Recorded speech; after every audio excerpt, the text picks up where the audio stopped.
There we are. Today I'm going to show you how I made this type of track from scratch.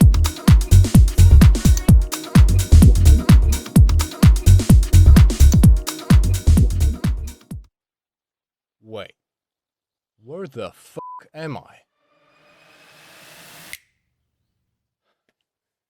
That's better. Okay, so I'm going to set the tempo to like 128 because that's around the range where most of house music is made. And let's start with a simple 909 kick. I like using the 909 core kit from Ableton. Yeah, so let's just start with a simple bass drum, 4 on the floor. I'm going to turn the decay down a little bit because I want it to be more minimal, right? That's cool. Let's move on to some of the percussions. So now I'm going to put a simple hat on the upbeat.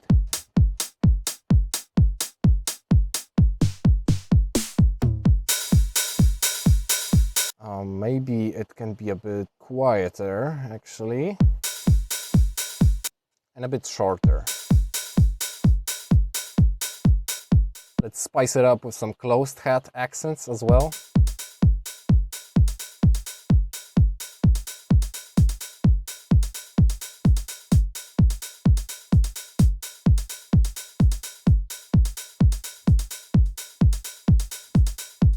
I like that. I'm making the velocities a bit varied to spice things up a bit. And you know what this is lacking? It's lacking a groove. So let's choose a groove from the groove pool. And here, let's go for this one.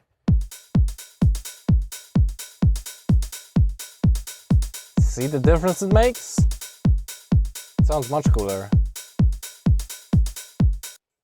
Actually, let's add some groove to the kick as well. Why the heck not? So I'm going to add a groove in here. And right now the kick isn't being affected by the groove because it's just a simple 4 on the floor pattern. But if we add some variations to it, like for example a small accent like this every once in a while, and maybe a double kick as well, it starts to groove much more. Okay, that's cool. Now I want to add a clap in here as well. So I'm duplicating the 909 core kit once more. Alright, let's get another instance of the 909 core kit in here. This time I want to make some snares. And when putting down the snares, I want to accentuate the offbeats especially. And I want them to be just like a small hit every once in a while. That will make it groove a bit more.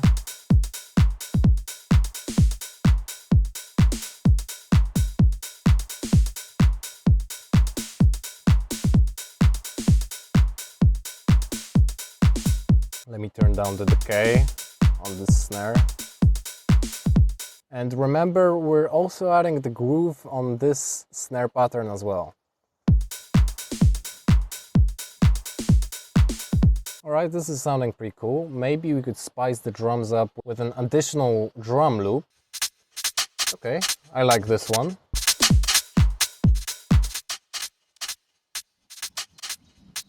Let's cut some of the lows from it.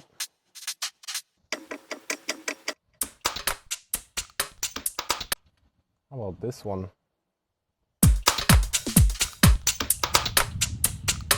Now, because this beats warp mode is turned on, I can now press this little arrow here and start turning down the transient envelope in here. So this is what starts to happen to the drum loop.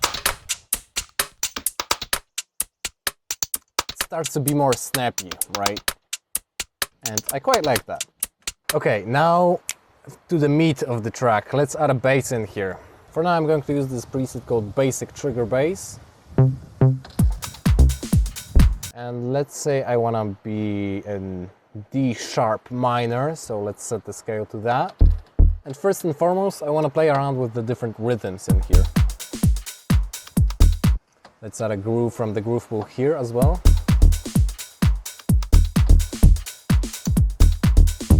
It's very good to accentuate the offbeats here, so the ones that are not happening on the kick.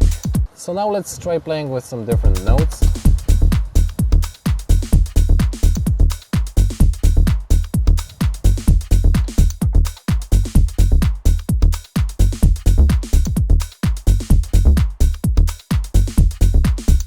I'm going to boost the low end in the basic trigger bass.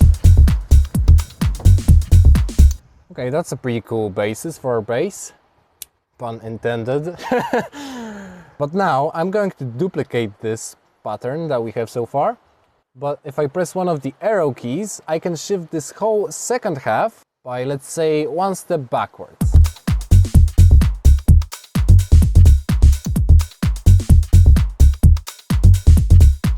Instantly, we've got a different variation of the bass. I like how that sounds. Okay, but you have to admit, this is sounding kind of empty right now. So how do we fix that? We add a pad in here. So let's start with the operator plugin. Just so we have the most basic sound possible to start with. And remember, the scale is still set to D sharp minor, so let's make a chord based around that. So right now I'm using the minor chord, intervals look like this. And let's add some top notes in here. Maybe we could do a small little shortcut and copy this whole minor chord on top of itself so that it looks like this. Try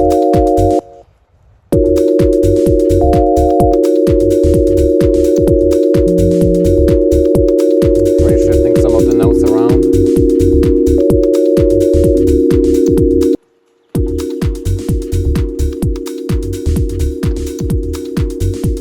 And you know, we're probably gonna use just a single chord as a background pad because, again, we're trying to keep it minimal.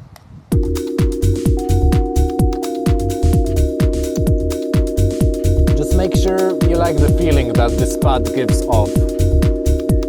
Let's EQ it out a little bit.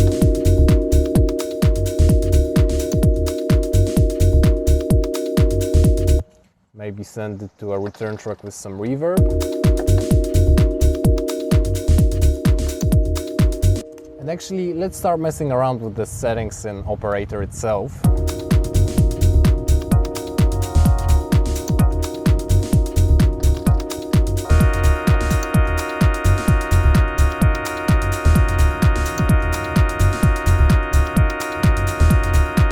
Turning down the volume a little bit. Let's add a sidechain to this pad as well.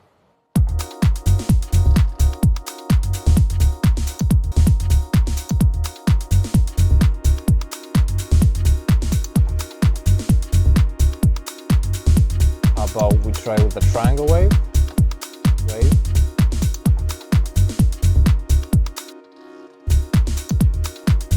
Cool, let's cut some of the high frequencies from here as well, so that we're left with mostly the mids.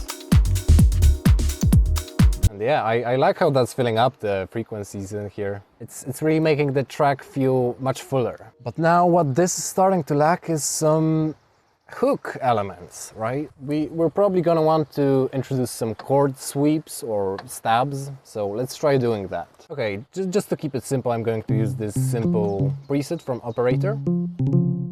And now I'm just gonna experiment and look for some cool stabs. Remember to add the groove in here as well. And I just love how this specific interval sounds like. Check this out. Because if you make a minor chord, right, like this is 2 notes in between and 3 notes here, it sounds like this. But if you add a 9th, I'm pretty sure, I'm not sure on the theory stuff, but I think this is a 9th. Basically, if you add a note up here, like this, it's gonna sound like this. I think it adds like a lot of emotional depth to this sound. And when you examine it closer, if you actually put this an octave down, it's gonna be a single semitone interval here. So it's a much more dissonant sound. And I personally love how that sounds. So yeah, the single semitone interval is really powerful for creating some cool emotions. And right here, for example, I just took this bottom note out and I got this.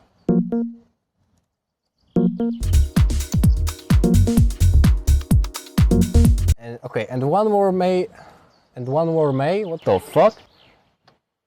And one more way we can make this more interesting is by introducing automatic filter sweeps in here.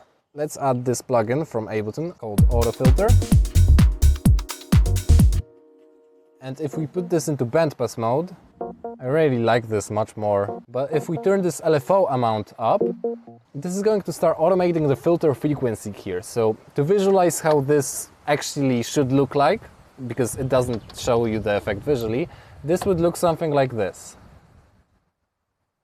And if you change the rate of this LFO, it's gonna start sounding like this. Which, yeah, I think that's pretty cool.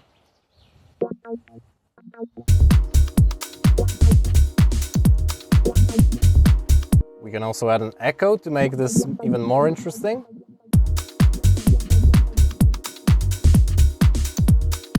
You know what, let's go a little bit extra and I'm going to add some vocals into the mixture here. So I'm going to choose a random vocal sample from my sample library. When I see you dancing.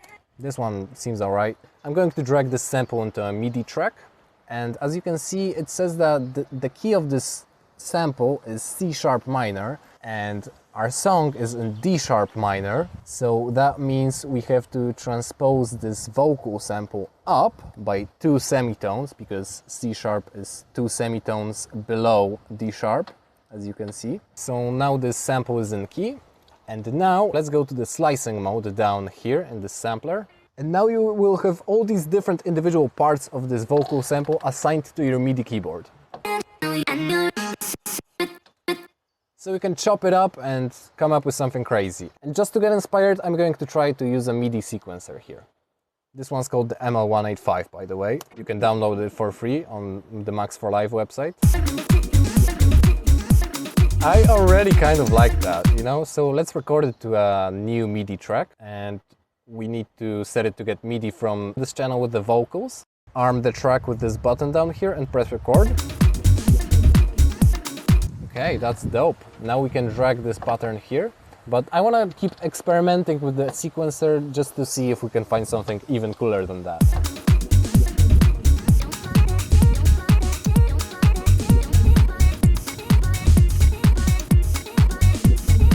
Yeah, I also very much like that.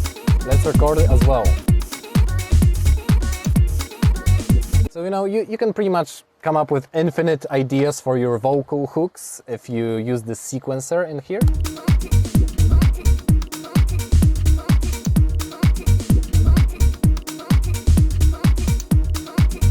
I love this as well. Okay, so we've got 3 different hooks, just like that, at the snap of our finger. And now we can choose from them.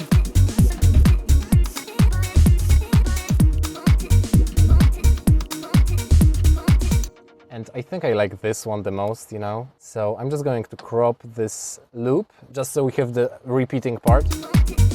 Now we can turn off some of the parts of the sequence that don't really fit the vibe. So I'm just pressing 0 on my keyboard.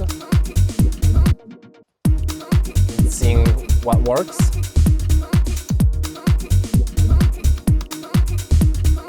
Maybe we could even combine different parts of the other sequences and combine them into a single consolidated musical phrase.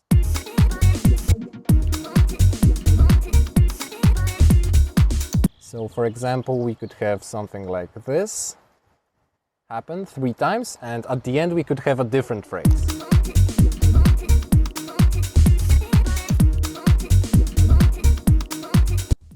And there you go! Pretty fucking cool, isn't it? And by the way, if you like my way of teaching, you can apply for a one-on-one consultation below. It's gonna be the first link in the video description. And in the meantime, you can watch this video next. I'll see you there.